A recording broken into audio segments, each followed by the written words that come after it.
This is Tara McGinnis, and this is Theatrical Makeup Design Interactive.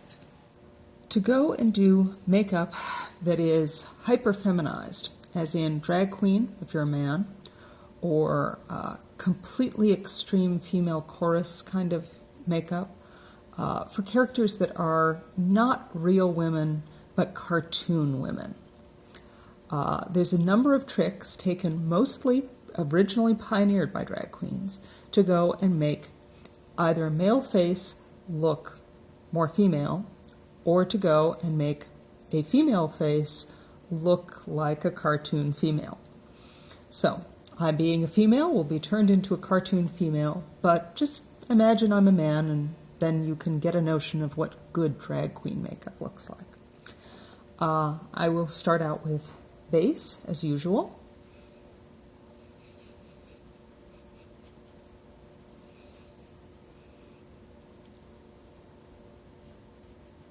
In this case, a rather pale one.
One of the main ways that has been figured out to make eyes bigger, which, as you recall, men's eyes look smaller in their faces, women's eyes look bigger in their faces. So if you're trying to do a hyper-feminized look, or if you're a man trying to do a woman, you want to make your eyes look huge.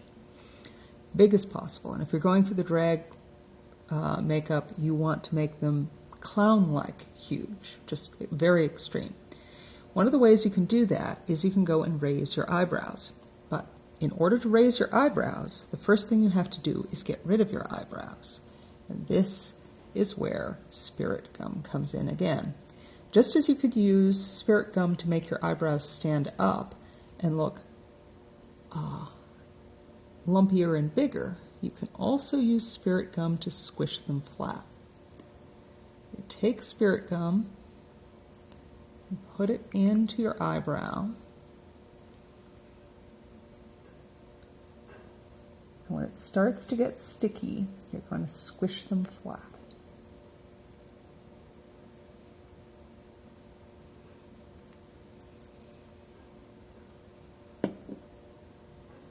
So now we'll have a short time lapse.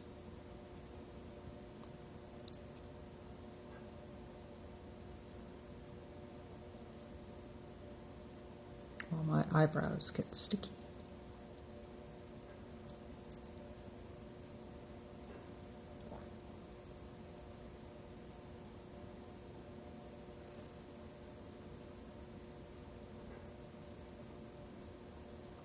Not quite ready. Or did you sit there and make pretty faces for the time lapse?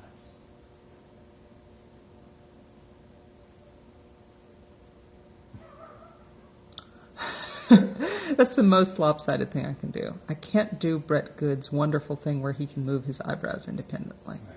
I so wish I could teach myself to do that. I really have to go and spend some time in front of a mirror making that happen. Because it's just muscle control. Sure. Well, you're in front of one right now. Yeah, I'm getting pretty good. It's this one I've always been able to do a little bit more with. Mm-hmm. I can't do the eyebrow thing either.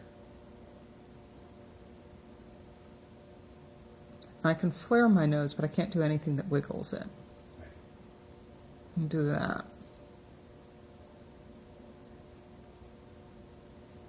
But I can do the thing with my eyebrows to the point where I get a positive fold happening.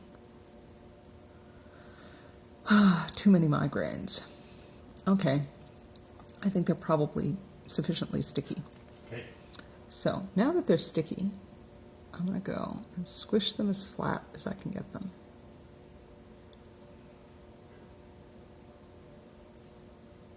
And after they're as flat as I can get them, I take some more nose wax, nose and scar wax, just a little bit on the tip of my finger, and I'm going to drag it across the eyebrow. Now, those of you who have really light eyebrows, you can sometimes get away with making them disappear just by putting makeup over them. Or if you have medium eyebrows, you can often get rid of them just using the wax. But if you have particularly firm and or dark eyebrows, you need to use the spirit gum and you need to use the wax. And even then, parts of your eyebrow are going to try and come unstuck of your makeup while you've got your makeup on. So, when you're designing your makeup, you're going to want to make it so that there is a line that occurs in the makeup that coincides with the line of your eyebrows. The reason you want to do that is when a little bit of your eyebrow hair starts poking up and making a little dark spot, it should be in the middle of a shadow somewhere, so it's assumed to just be part of that shadow. So, I'm now going to take that eyebrow that has got spirit gum and wax, and I'm going to put makeup over the top and see how much of it I can make disappear. I need to remember where it is enough that when I'm putting on my designs, there is a shadow in that spot. And there's a spot that refuses to disappear.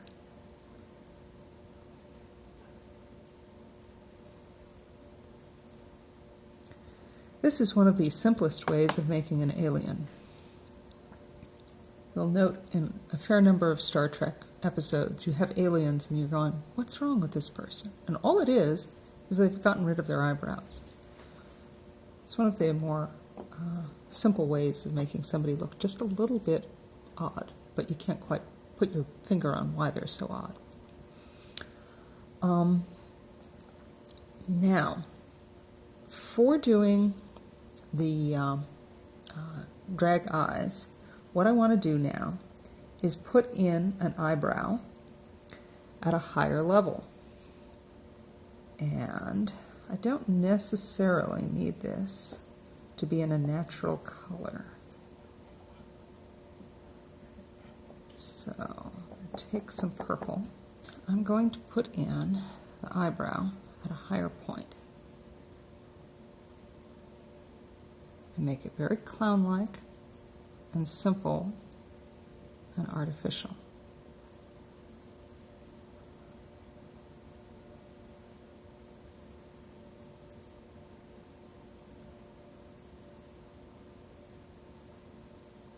A nice soft curve.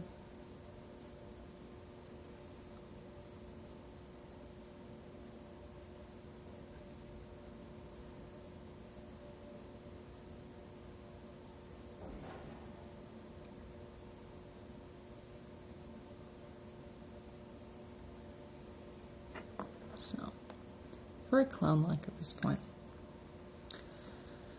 Now, what I'm going to do with the rest of the makeup is I'm going to make an artificial heavy eyelid. And the eyelid is going to go up to where my original eyebrow was, and then there's going to be a fold above that artificial eyelid. That fold that I'm painting in is the shadow that's going to hide the eyebrows if they pop up through all that spirit gum.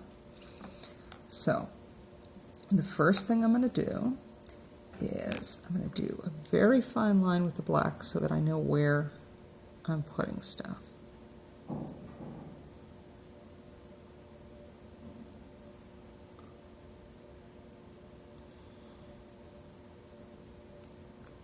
This is done just to mark where it's going to be. As you can see, it's going through the place where the eyebrow is. Try and make those a little more even. A little more go out there. Now, I'm then going to take my purple, which is my shadow color, in this case, and I'm going to paint that line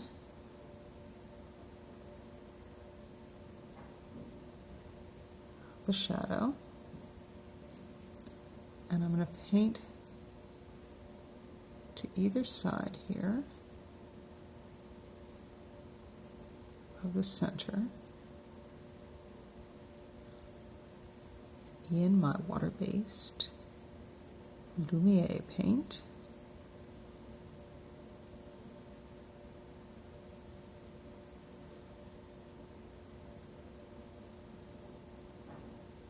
Just the area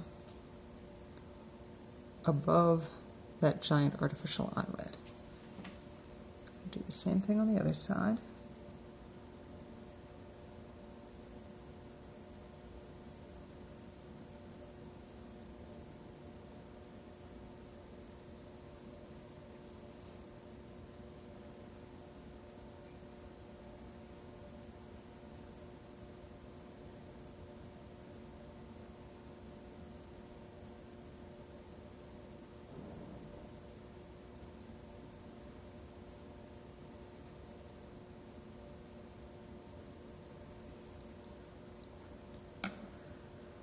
I'm then going to paint in the eyelid using a highlighter color.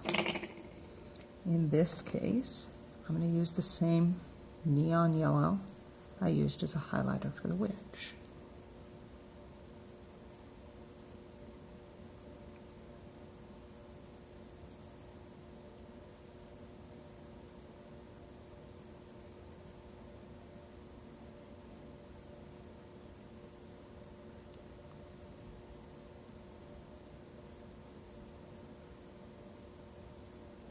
That's going to make the giant artificial eyelid.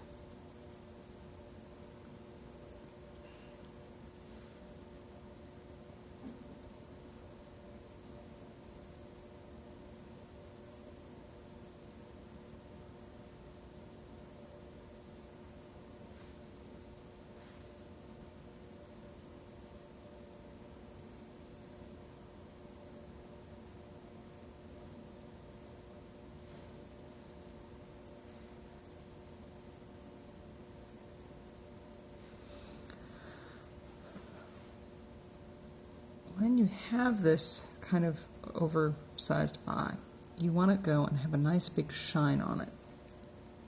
So I'm actually going to use a little bit of this highlighter also in the center here above that supposed eyelid.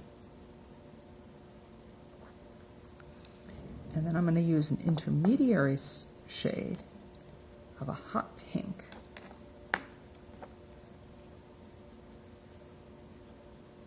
And that hot pink is going to go and bridge between that highlight and the purple shadow.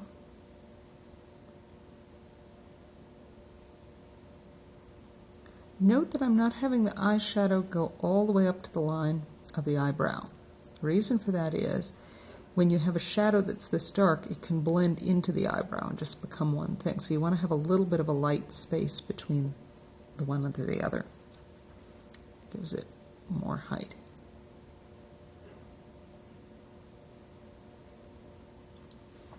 Then I want to paint in a little bit of artificial shadow using that intermediary shade onto these supposed eyelids.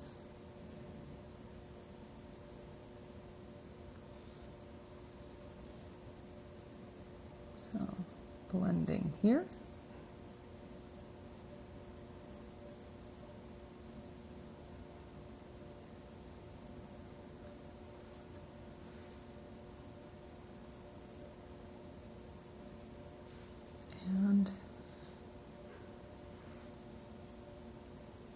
artificial shadow in here on that eyelid.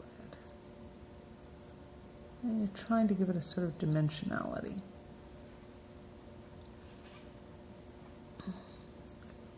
And after it's had a chance to dry, I'm going to do a little firmer edge of the purple to delineate between the two.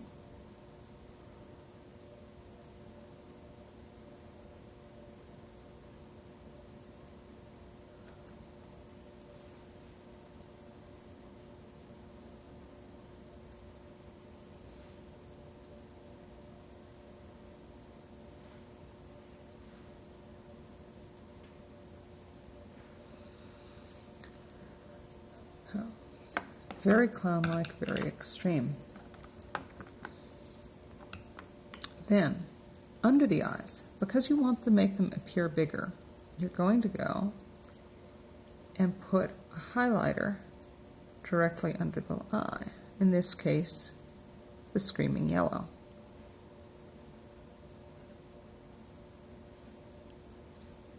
You want to put that highlighter in.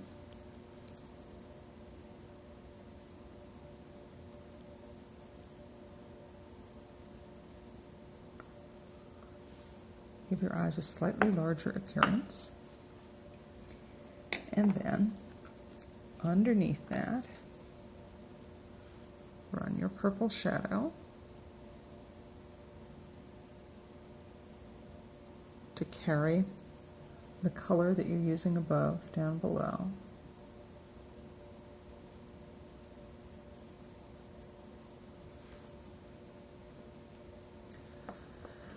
Now, another thing you can do is, in general, women tend to have smaller, less prominent noses than men. So, one of the other things we can do is take our purple shadow and make a narrow little nose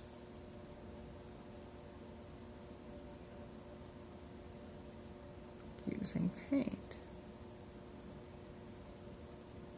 I'm going to put paint on the tip to shorten it,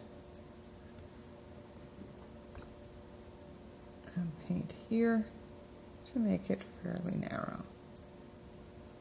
So, little bitty nose.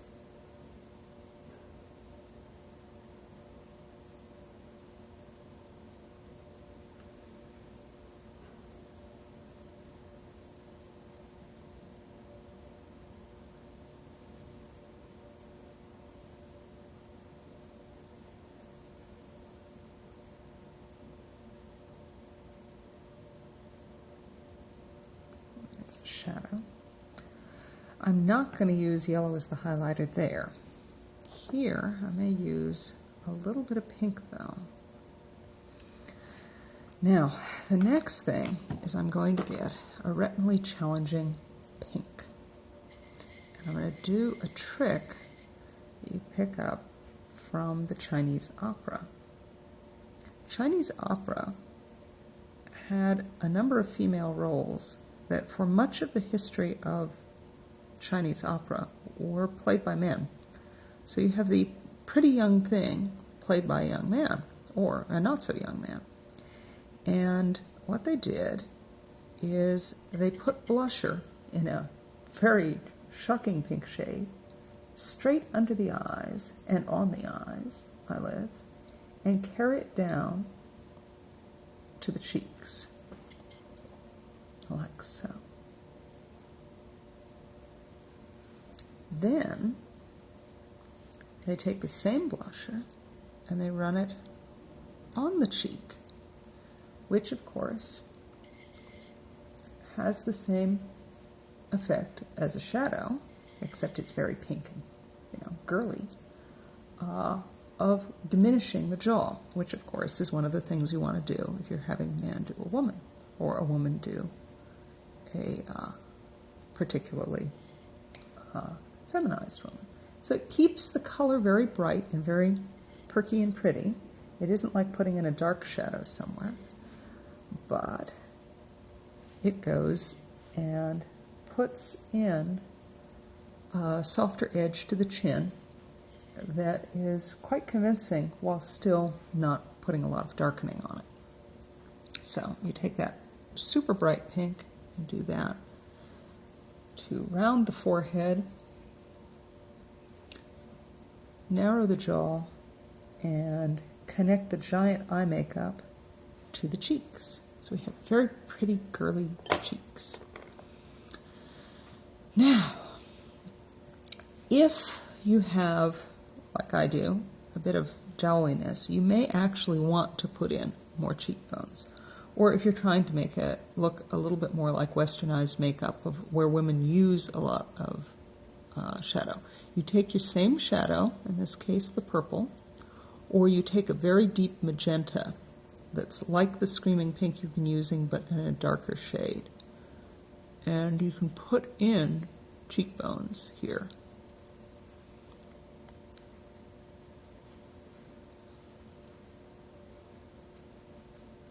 This is, however, something you have to be a little bit careful of if you actually are a guy, because if you have already fairly strong cheekbones, making them look too strong will make you look more like a guy.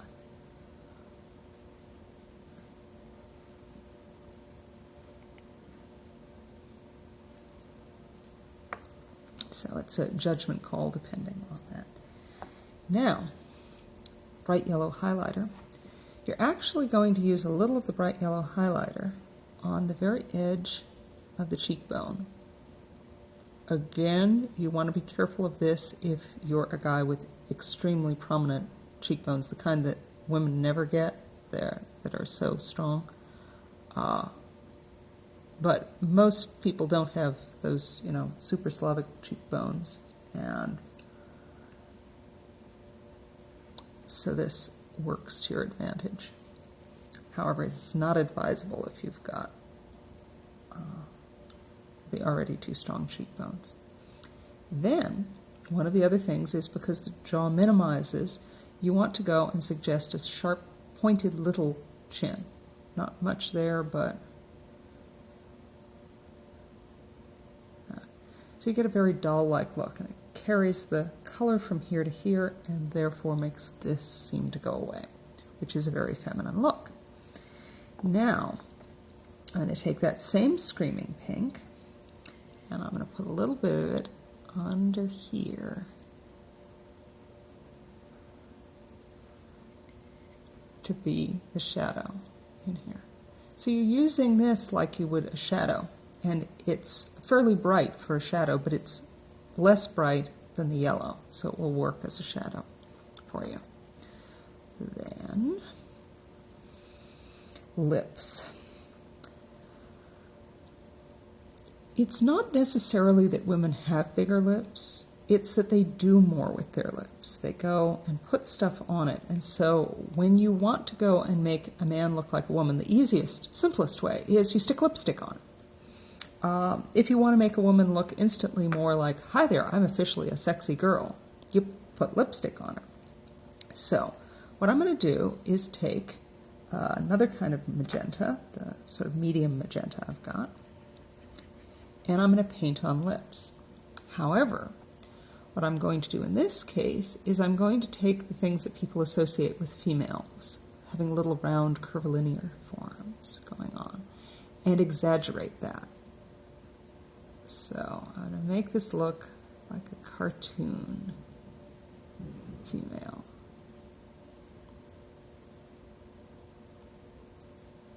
Think Betty Boop. Boop boop be doop.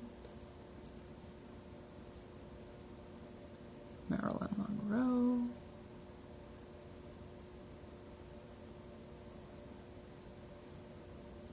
Early Madonna.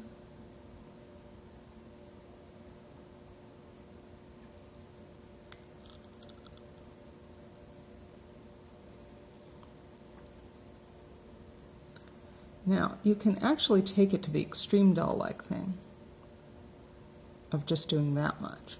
I usually do a little more, but the more you want it to look cartoon, the more you're going to leave it into being a dot, and another dot. because when you do that, you end up with a heart. And it's rather fun. However, I like having a little bit more canvas for this because there's another fun thing you can do with highlighter if you have a little more mouth. So, that's lopsided.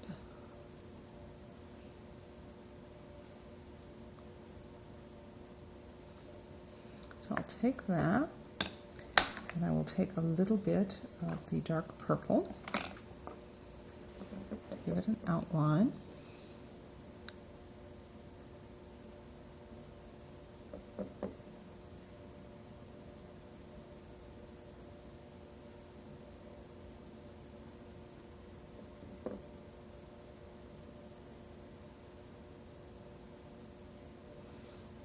That gives me outline.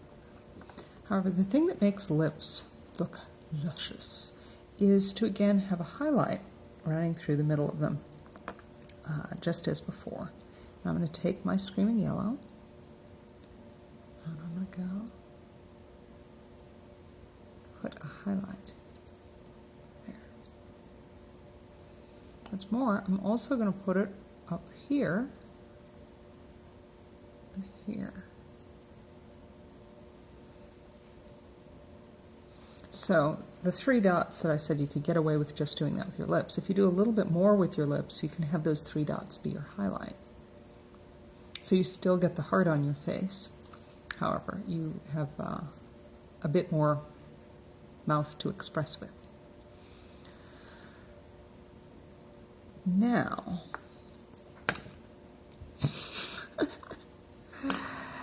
the next step on this is to go and decide if you want to go further with this and put on false eyelashes. There's 2 things you can do for giving yourself false eyelashes. One is you find yourself suitably drag-like false eyelashes and glue them on. The other, if you go completely nuts and you cannot stand wearing false eyelashes, which I have a relatively low tolerance for myself, you can go and paint on eyelashes. Usually what we do when we have women doing these cartoon roles or men in drag and these kinds of things, what we do is we do both. We both put on the dimensional eyelashes and we put on the painted ones. The result is if you lose one eyelash and you're going, oh, I don't have my eyelashes, you yank the other one off and you still have your painted on eyelashes. The painted on eyelashes read to the back row of our theater, and the other eyelashes read about halfway because they're huge. Plus they give you the advantage of as you're moving your eyes, you can express and flash your little bits of silver and so on. So you take the same black that you used as your eyebrow color and you paint a little black here,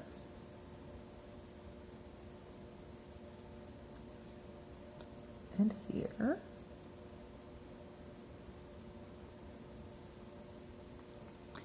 and then you paint black up here as well.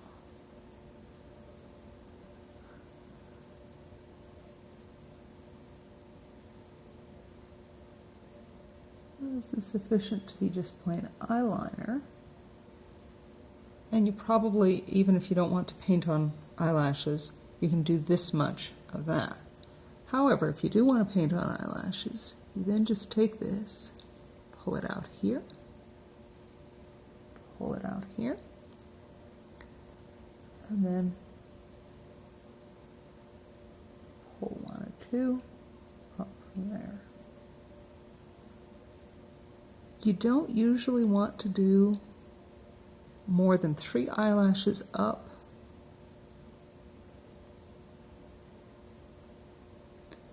And sometimes 1 eyelash down.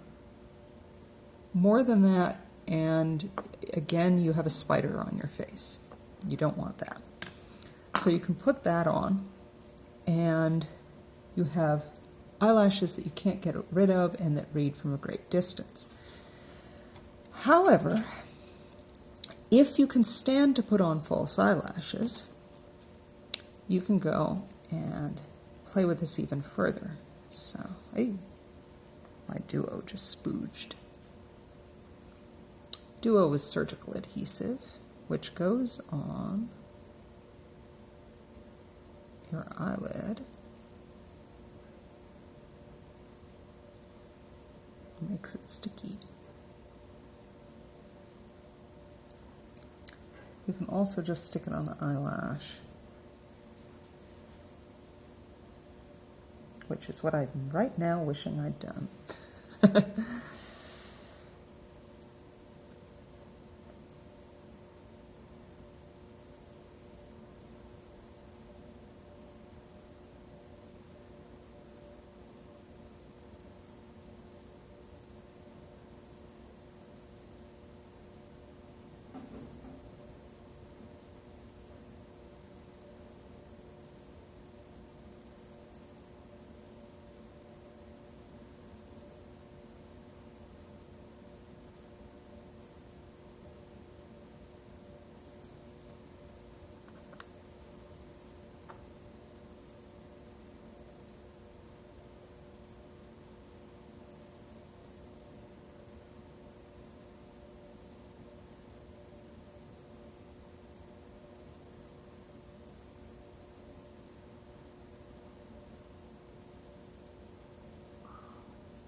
If at all possible, you want to have somebody else put these on you.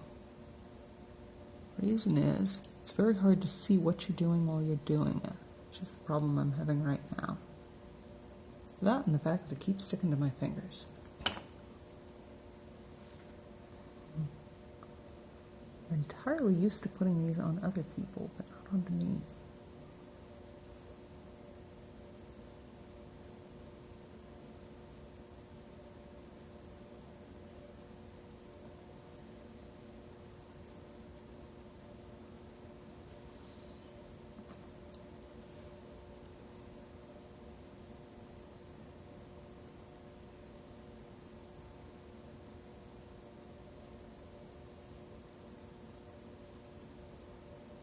This doesn't want to stick down at that end. Okay.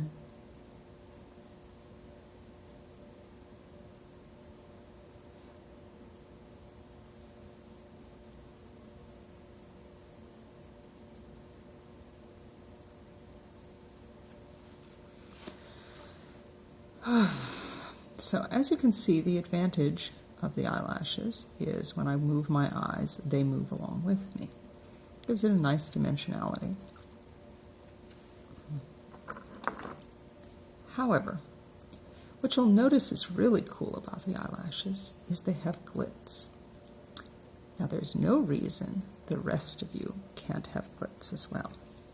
The advantage to false eyelashes is they move with your eyes, so you can bat your eyelashes and they actually move. So, if you can stand to wear them, they're really good to wear for this sort of thing.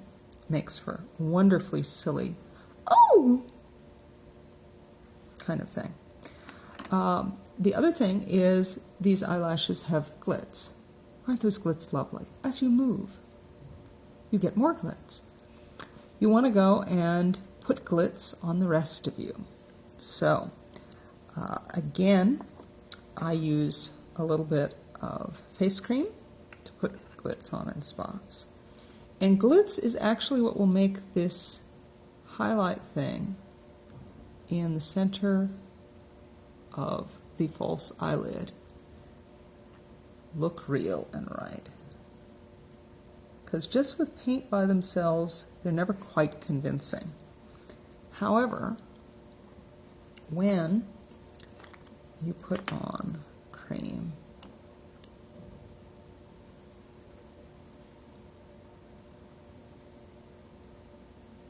and glitter, the shine is very, very convincing. Because the shine is real. Yeah, this is actually yellow gold glitter. It's like, this is yellow glitter.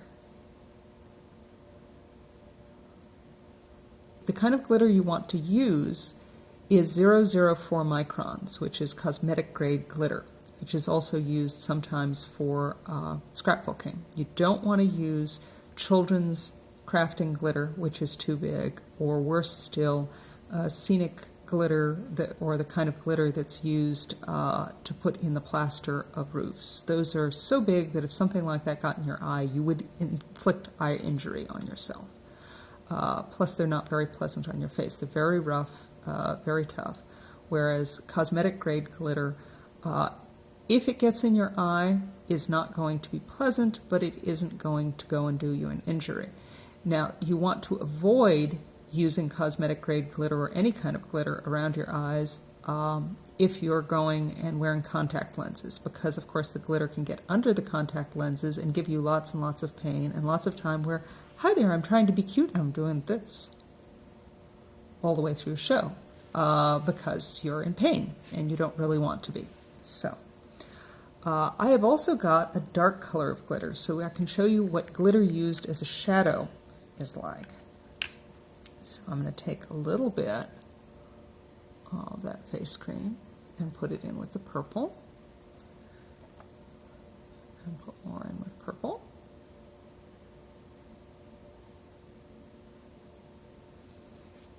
And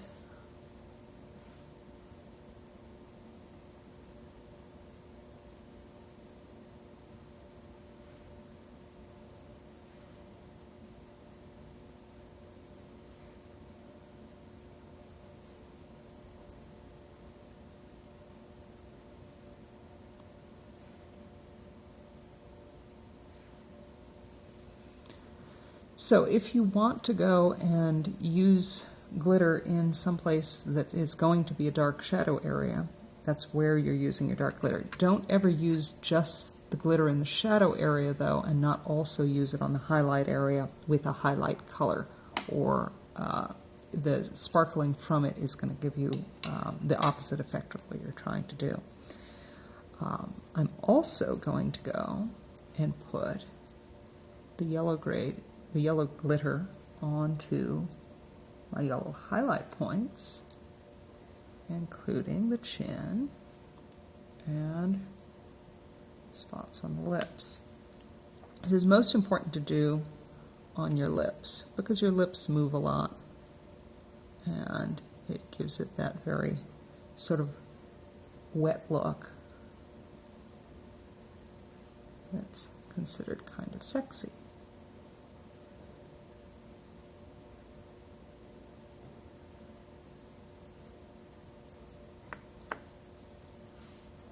So, another trick that's lovely if you can find them around Halloween, or to be even better, the day after Halloween, also known as National Cheap Wig and Makeup Day, November 1st.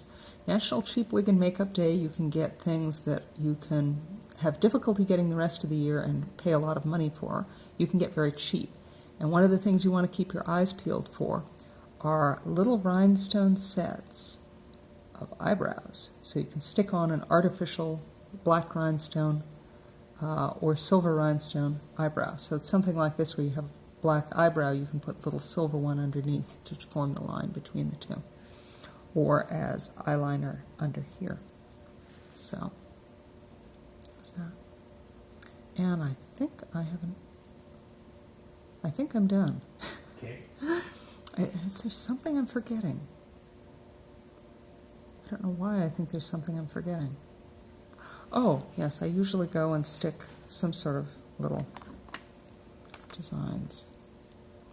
Okay. That's because I didn't put it on the rendering, which was a mistake. When doing this kind of extreme makeup, very often you'll also want to go and put in something like a fake mole or like a patch, as they did in the 18th century. So here we have another little heart on my face, and say an artificial mole here. Another good thing is to get large pieces of the kind of glitter that you put in greeting cards that are in little shapes like hearts or dots or whatever, and put those on with a little bit of either spirit gum or hair gel. Okay, so I think this is it. I don't know why I feel like I'm not done. It's very odd, because it does seem like I've got it all together. Okay, so... Okay, other things that's it. Okay, other things to remember. When you do a makeup this extreme, it's very easy to disarrange it. So once you've done this, you're never going to want to touch your face at all once you've got it there. Otherwise, you'll knock your eyelashes off and make your glitter land on other people. One of the reasons the classic way when two drag queens greet each other of kissing, where they lean and go over one another's shoulders without actually touching, has to do with not wanting to disarrange this makeup. So that extremely artificial way of, I'm so happy to see you, without touching, has everything to do with keeping this from falling off your face. The other thing that sometimes gets done, and which is very effective but not very safe to do, is in order to make it so that this doesn't fall off your face if you're somebody who sweats or whatever, there is the standard technique of doing this, of closing your eyes and hairspraying your face. This is not something I recommend. Among other things, the hairspray can get into your eyes, into your lungs, all that sort of thing. It does, however, hold your makeup in place.